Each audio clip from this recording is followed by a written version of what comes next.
Renault have had two chart-topping sales success stories with their Sandero and their Kwid.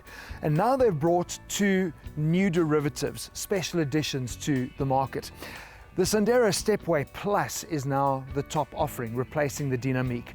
And all that's done is literally giving you, the consumer, a few more added extras, comfort features, to make it even better spec'd and better bang for your buck. The Kwid Climber, on the other hand, is truly a special edition model. Only 200 of them are being produced, and it does sit at the top end of the price point now, 148,000 Rand for it. Now, it got us to thinking about special editions and limited editions. They've been around forever. Now, usually these special models are brought out pretty much towards the end of a life cycle of a model to bolster sales or to generate some new interest in the vehicles. Now, a company that has done this particularly well is Toyota with their Dakar spec of the super popular Hilux Bakkie. The latest iteration of this coveted Hilux model was introduced to celebrate Toyota's second and third podium spots in the 2018 Dakar Rally. Aside from the redesigned trapezoidal grille, the lower bumper also features a large honeycomb mesh pattern that extends to the sides of the vehicle, as well as a metallic grey skid plate.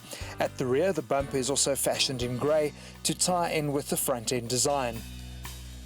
But for some brands, it's a case of why wait? They actually launch special edition models when they launch a new model. In fact, in the case of the 6th generation M5, BMW announced that it would be building a limited run of 400 first edition versions before the standard car had even been launched. Finished in frozen dark red metallic with glossy black accents, there is no mistaking one of these Autobahn Stormers for one of its more prolific brethren. BMW also wanted the gaming community to experience its new first edition, which is why they offered it to the folks at Electronic Arts to be featured in the latest installment in the Need for Speed franchise. Renault is no stranger to special editions, having launched the Capture Sunset, the Kadjar XP and the Kwid Extreme in the last 2 years. So what is their reasoning?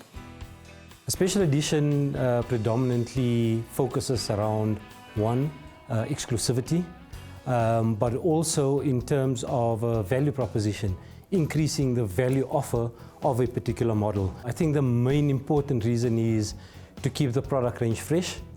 We will get a offering from France, whether it's a global limited edition or special edition or a local solution for that matter.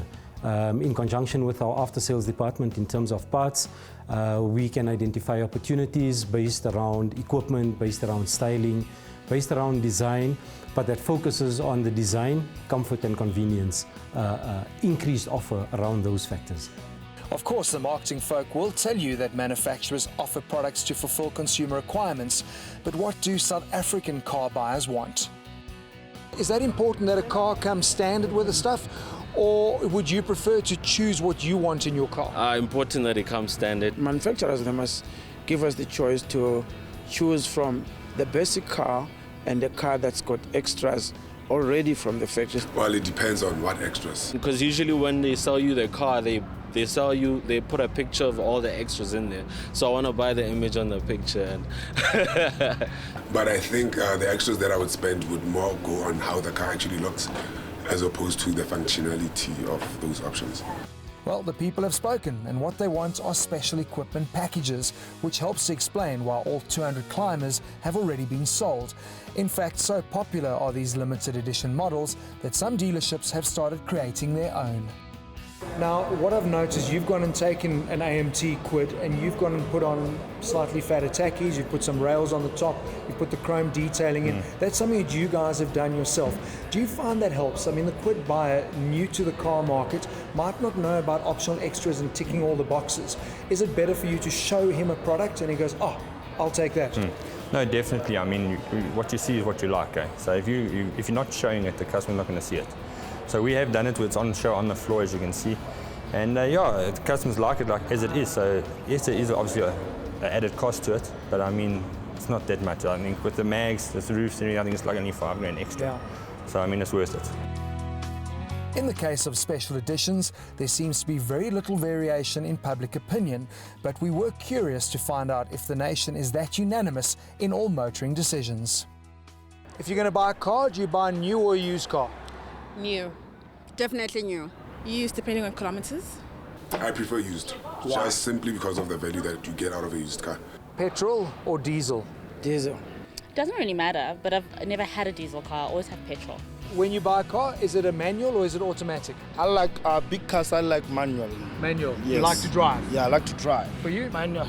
Manual as well? Yeah. I like manual, but automatic is good. I mean, we're in the city, so automatic is definitely better. Well, with so many differing needs and preferences, how do you go about deciding what models to offer?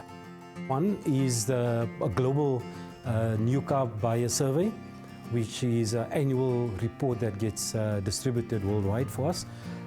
There we go up against our competitors as well, so we can see exactly what's important for these customers who bought or intend buying.